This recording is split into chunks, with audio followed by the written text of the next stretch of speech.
ஒவ்வொரு அனிவர்சரிக்கும் கிஃப்ட் பண்ண ஜுவல்ஸோட ரெடி ஆயிட்டேன். பட் இன்னைக்கு எப்பவுமே நம்பிக்கையான கிருஷ்ணிகா ஜுவல்லர்ஸின் new design. Happy anniversary love. Krishnika jewellers, Ealing Road, Wembley. Trusted for generation.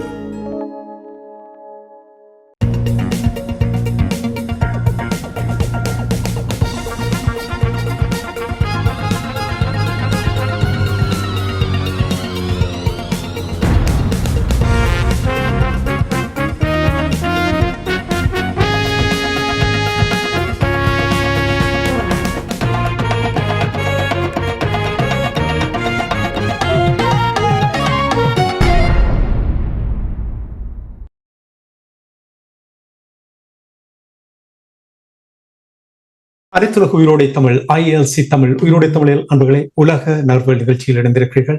உலக நர்வு நிகழ்ச்சியில் பிரித்தானியவரது போரியல் ஆய்வாளர் அரசு அவர்கள் இணைகின்றார். வணக்கம் அரசு அவர்களே. வணக்கம் நானே. அனைத்துலக உயிரோடை தமிழ் உறவுகளுக்கு அன்பு வணக்கம். உலக நர்வு நிகழ்ச்சியில் யுக்ரைன் ரஷ்யாவுக்கு இடையிலான போர் தொடர்பான விடயங்களை பார்ப்போம். முதலில் அமெரிக்காவுடைய அதிபர் டொனால்ட் ட்ரம்ப் அவர்கள் ரஷ்யாவுடைய அதிபர் விளாடிமிர் புட்டின் அவர்களை பார்த்து வெரி வெரி பேட் மேன் என்று சொல்லி இருக்கின்றார். தன்னுடைய ஆதங்கத்தை வெளிப்படுத்தும் வகையில் இதற்கான நல்ல நடவடிக்கை எடுப்பார் என்று கூறியிருக்கின்றார்.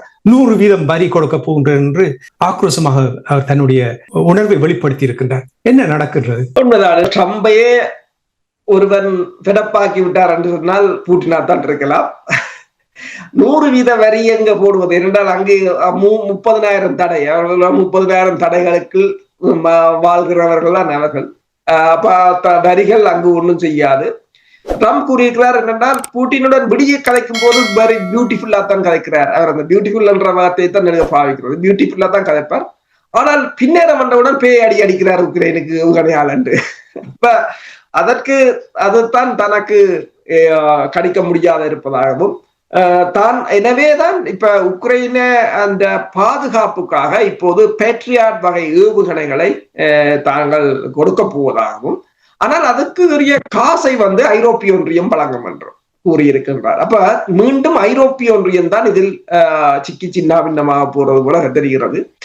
ஆனால் உங்களுக்கு தெரியுமா, பேட்ரியாட் ஏவுகணையின் விலை ஒரு ஏவுகணை தொகுதி கிட்டத்தட்ட $1 பில்லியன். ஆனால் ஒரு ஏவுகணை அந்த இடைமறைப்பான் என்று சொல்கிறது இன்டர்செப்டர் மிசைல்ஸ் $4 மில்லியன். அப்ப இதனை வழங்க போவதாக கூறியிருக்கிறார். ஆனால் இதுவும் எவ்வளவு காலத்துக்கு நின்று பிடிக்கும் என்றதான் ஒரு மிகப்பெரிய சிக்கல். அவர் கொடுக்கலாம், ஐரோப்பிய ஒன்றியம் வழங்கலாம், ஆனால் இது எவ்வளவு தூரத்துக்கு நின்று பிடிக்கும். உதாரணமாக இப்ப ஜெர்மனின் பாதுகாப்பு அமைச்சர் போரிஸ் பிஸ்டோரியஸ் ஒன்றை கூறியிருக்கிறார் என்னென்றால், தாங்கள் பேட்ரியாட் ஏவுகணையை கொடுக்க முடியாது. ஏனென்றால் 12 தொகுதி தான் தங்களிடம் இருந்தது. அதில் 3 ஏற்கனவே உக்ரைனுக்கு கொடுத்து விட்டோம். அந்த 3ஐயும் அழித்தும் விட்டார்கள் ரஷ்யா. 2 போலந்துக்கு கொடுத்திருக்கிறோம். 1 ரிப்பேர். தங்களிடம் இருக்கிறதே இப்போது 6 தான். இந்த 6ஐயும் வைத்துத்தான் ஜெர்மனியை பாதுகாக்க வேண்டும். அடுத்ததாக நீங்கள் பார்க்கலாம், பேட்ரியாட் ஏவுகணையால் பாதுகாப்பு இருக்கிறதா என்றால் அதுவும் ஒரு கேள்விக்குறி. உங்களுக்கு தெரியும், இந்த வாரம் வந்த ரிப்போர்ட்ல ஈரான் கட்டார்ல இருக்கிற பேஸை தாக்கியிருந்தது அமெரிக்காவில். முதலில் கூறினார்கள் ஈரான் அத்தனை ஏவுகணைகளையும் பேட்ரியாட்டால் சுட்டு வீழ்த்தி விட்டார்கள். பேட்ரியாட் என்றது அமெரிக்காவின் பேட்ரியாட், அடுத்தது கட்டார், 2 இணைந்துதான் செய்தது.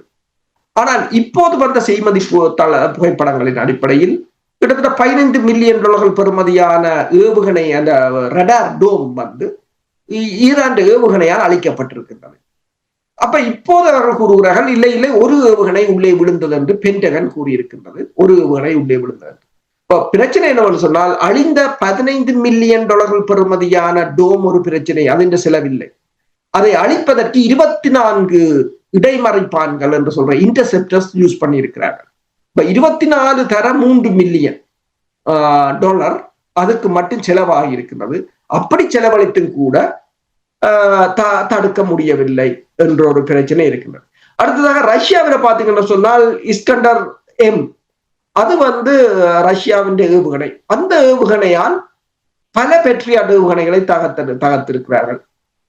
அதே போல கின்சால் ஏவுகணையால் தகர்த்திருக்கிறார்கள். அதற்கு காரணத்தை என்ன கூறுகிறார்கள் சொன்னால், ரஷ்யாவின் இஸ்கண்டர் எம் ஏவுகணை கிட்டே வந்தவுடன் ஏவுகணையின் எல்லைக்குள் பேட்ரியாட் ஏவுகணையின் எல்லைக்குள் வந்தவுடன் அதன் போகும் பாதையை மாற்றுகின்றது அடிக்கடி. அவ்வாறு மாற்றுவதால் பற்றிய ஏவுகணைகள் குழம்பி விடுகின்றன என்று கூறுகிறார்கள். அதே போல கிட்ட வந்தவுடன் டீகோய் என்ற சின்ன சின்ன ஏவுகணைகளை அது வெளிவிடுகின்றது. எனவே இந்த தாங்கள் பற்றியாட் ஏவுகணை தொகுதி குழப்பமடைகிறது என்று கூறுகிறார்கள். அப்ப கிட்டத்தட்ட இந்த வாரமும் பெருமளவான தாக்குதல்கள் இடம்பெற்றுக் கொண்டுதான் இருக்கின்றன. உக்ரைனால் தடுக்க முடியாத ஒரு நிலை. அப்ப எனவேதான் ட்ரம்புக்கு தெரிகிறது தாங்கள் பற்றியாட் ஏவுகணை கொடுத்தாலும் காப்பாற்ற முடியாது. இவர்கள் கேட்கிறார்கள், ஆனால் காசை வாங்கி கொண்டு கொடுப்போம் என்றால் இப்போது காசை கொடுக்க போவது ஐரோப்பிய ஒன்றியம். டொனால்ட் ட்ரம்ப் ஐயா கூறுகிறார், அமெரிக்கா நேட்டோ நூடாக படைக்கலங்களை ஆயுதங்களை வழங்கப் போவதாக கூறுகிறார். ஆனால் ஐரோப்பிய ஒன்றியம் தான் அதற்கான நிதியை செலுத்துவார்கள் என்று கூறுகிறார். ஐரோப்பிய ஒன்றியம் இதற்கு தயாரா? இதனால் டொனால்ட் ட்ரம்புக்கு இன்னும் ஆயுதங்கள் தயாரிப்பதற்கு காசு அங்கே வந்து சேரப்போகின்றது. அதுதான் அவருடைய திட்டமாக இருக்கிறது போட்டிருக்கின்றது. ஐரோப்பிய ஒன்றியம் இதற்கு தயாரா? ஐரோப்பிய ஒன்றியம் தான் நான் இப்போது கூறுகிறேன். ஜெர்மன் நிலைமையை அவர்களிடம் 12 பேட்ரியாட்ல 6 இப்போது வைத்திருக்கிறார்கள். 6 அவர்களின் பாதுகாப்புக்கு என்று. ஆனால் அதுவும் அவர்களுக்கு பாதுகாப்பு அளிக்குமா என்றது ஒரு கேள்விக்குறியாகத்தான் இருக்கின்றது. ஐரோப்பிய ஒன்றியத்தால் அவசரமாக இவ்வளவு தொகையான ஆயுதங்களை உற்பத்தி செய்ய முடியாத ஒரு நிலை இருக்கின்றது. அடுத்ததாக பாதுகாப்பு செலவீனம். இந்த உக்ரைனுக்கு வழங்குகின்ற இவ்வளவு நிதியையும் எங்கிருந்து எடுக்க போகிறார்கள் என்ற ஒரு பிரச்சனை. எல்லா நாடுகளும் இது தனியாக ஆயுதங்களுக்கு நிதியை கொடுப்பது அல்லது ஆயுதங்களை உற்பத்தி செய்வதற்கு நிதி என்று சொன்னால் பரவாயில்லை. ரஷ்யாவுடனான போரினால் ஏற்பட்ட பாதிப்புகள் அதிகம். எரிபொருள் விலையேற்றம், அதனால் தொழிற்சாலைகள் மூடப்பட்டது, வர்த்தகங்கள் பாதிக்கப்பட்டது, செங்கடலிலான போக்குவரத்து பாதிக்கப்பட்டது என்று சொல்லி மிகப்பெரிய ஒரு நிதி நெருக்கடிக்குள் இருக்கிறார்கள் ஐரோப்பிய ஒன்றியம். ஐரோப்பிய ஒன்றியத்தின் பல நாடுகள் இதுக்கு முரணாகத்தான் நிற்கின்றார்கள். ஐரோப்பிய ஒன்றியம் இதனை தொடர்ச்சியாக இதற்குரிய நிதியை வழங்குமா என்றால் அது முடியாத காரியம். உக்ரைன் முன்னணி நிலைகளை பார்த்தால் அது இன்னும் பரிதாபமாகத்தான் இருக்கின்றது. இப்ப சுமி பகுதியில் முக்கிய 2 நகரங்கள் மேலும் வீழ்ந்து விட்டதாக கூறப்படுகிறது. அமெரிக்காவுக்கு உக்ரைன் அதிபர் ஜெலன்ஸ்கி எழுதி கொடுத்த லிதியம் இருந்த பகுதி, லிதியம் கனிம வளம் இருந்த டொன்பாஸ் பகுதியை இப்போது ரஷ்யா கைப்பற்றி விட்டது என்று கூறுகிறார்கள். அப்போ எழுதி கொடுத்ததும் இல்லை, எழுதி கொடுத்ததும் போய்விட்டது. இவர் உக்ரைன் அதிபர் கையெழுத்து எந்த ஒரு அக்ரிமெண்ட்ல கையெழுத்து போட்டாலும் ரஷ்யா அது தொடர்பாக கவலைப்படுவதில்லை. ஏனென்றால் உக்ரைன் அதிபரின் பதவிக்காலம் 2024ஆம் ஆண்டு மே மாதத்துடன் முடிந்து விட்டது என்றால் இனிமேல் அவர் கையெழுத்து விடுவது ஒன்றும் செல்லாது என்றுதான் ரஷ்யா கூறுகின்றது. அப்ப இவ்வாறான நிலையில ட்ரம்புக்கு தெரிகிறது ஏதோ கிடைக்கிற பணத்தை நாங்கள் பெற்று விடுவோம் என்று. ட்ரம்ப் பிசினஸ் ஆக பார்க்கிறார். அந்த நிலைக்கு வந்து விட்டாரா? அதாவது உண்மைதான், ட்ரம்ப் அதை ஒரு பிசினஸ் ஆக பார்க்கிறார். ஐரோப்பிய ஒன்றியம் இப்போது ஒரு அந்தரத்தில் நிற்கிறது. தனது பாதுகாப்பா பிசினஸா காசா என்ற ஒரு நிலைக்கு முடிவெடுக்க வேண்டிய ஒரு நிலைக்கு இருக்கிறார். போர் நிச்சயமாக உக்கிரம் அடைந்து கொண்டு வருகின்றது. முன்னரெல்லாம் கூறினார்கள் அமெரிக்கா ஆயுதத்தை கொடுத்தால் அமெரிக்கா இந்த போரில் நேரடியாக ஈடுபடுகின்ற என்றெல்லாம் பயமுறுத்தி கொண்டிருந்தார்கள். ஆனால் இப்பொழுது அதையெல்லாம் தூக்கி எறியப்பட்டு விட்டது. அதாவது காசாவில் முதலில் ஆரம்பத்தில் வைத்தியசாலை மீது தாக்குதல் நடத்திய பொழுது அதை நாங்கள் நடத்தவில்லை என்றார்கள் இஸ்ரேலியர்கள். பிறகு பார்த்தால் இப்பொழுது அடிக்கிறது எல்லாமே வைத்தியசாலைகளாகத்தான் இருக்கு. அதே போல் தான் இந்த விடயத்தையும் நான் ஒப்பிட்டு பார்க்கக்கூடியதாக இருக்கிறது. இந்த யுக்ரைனுடைய போருக்கு வடகொரியா தன்னுடைய முழுமையான ஆதரவை தருவது என்று கூறியிருக்கிறார்கள். இது என்ன மாற்றத்தை ஏற்படுத்தும் என்று நீங்கள் நம்புகிறீர்கள்? இப்போது SCO என்றது சங்காய் கோஆபரேஷன் ஆர்கனைசேஷன் கூட்டத்தொடர் சீனாவின் டியான்ஜின் மாநிலத்தில் இடம்பெற போகின்றது. அதில் கலந்து கொள்வதற்காக ரஷ்யாவின் வெளியுறவு அமைச்சர் லாரோவாக இருக்கலாம், அல்லது ஈரான் வெளியுறவு அமைச்சர் அப்பாஸ் அரக்ஷியாக இருக்கலாம். இப்படி பலர் அந்த கூட்டத்தொடருக்கு போகிறார்கள். அவ்வாறு போகும்போது ரஷ்யாவின் வெளியுறவு அமைச்சர் லாரோவ் வடகொரியாவுக்கு சென்று விட்டு தான் சென்றிருக்கிறார். வடகொரியாவுக்கு உங்களுக்கு தெரியும், இப்போது ரஷ்யாவின் பாதுகாப்பு சபையின் தலைவரும் அண்மையில் சேர்ஜி அங்கு சென்றிருந்தார். வடகொரியா இதில் கணிசமான பங்கை வகிக்கின்றது.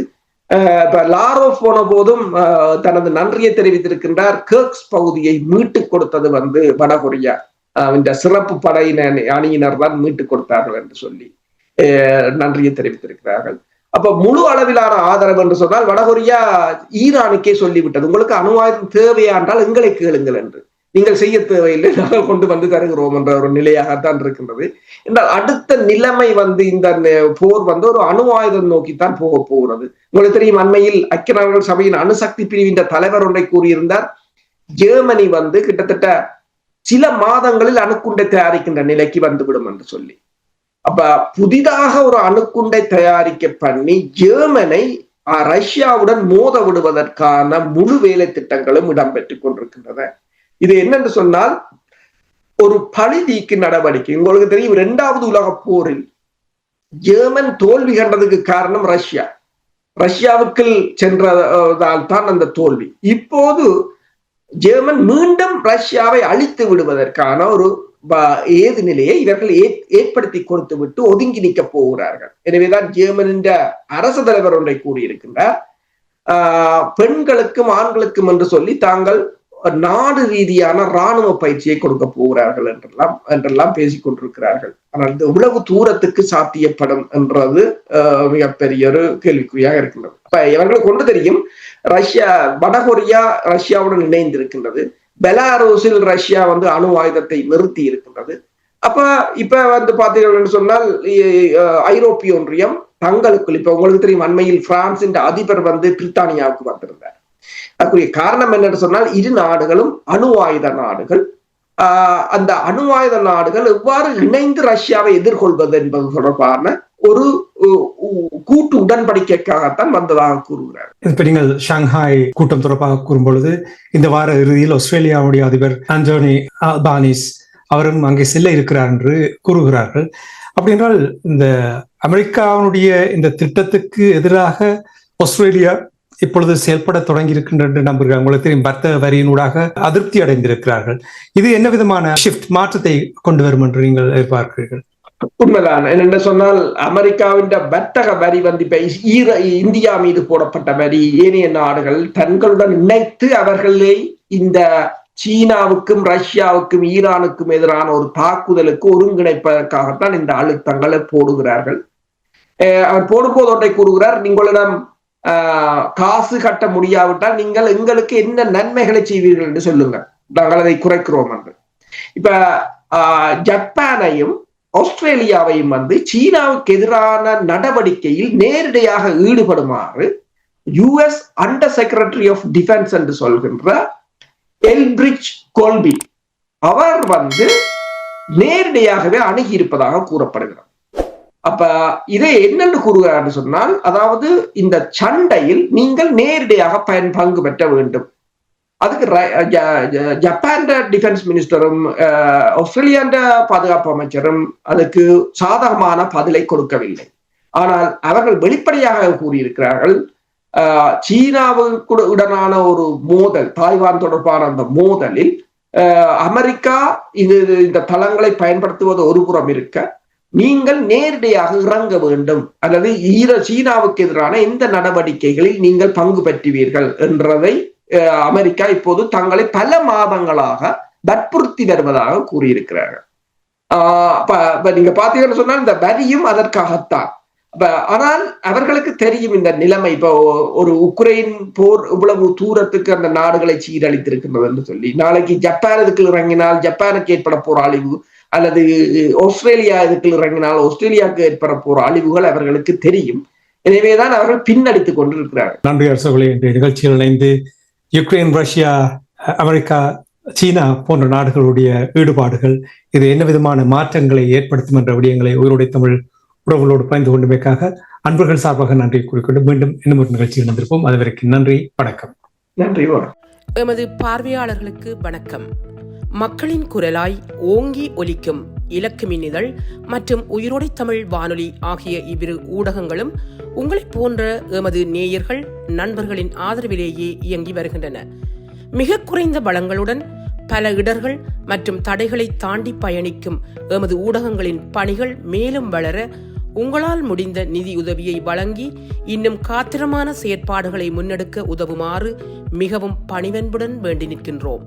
உங்கள் பங்களிப்பு உங்களின் உரிமை குரலாய் ஓங்கி ஒலிக்கும். நன்றி.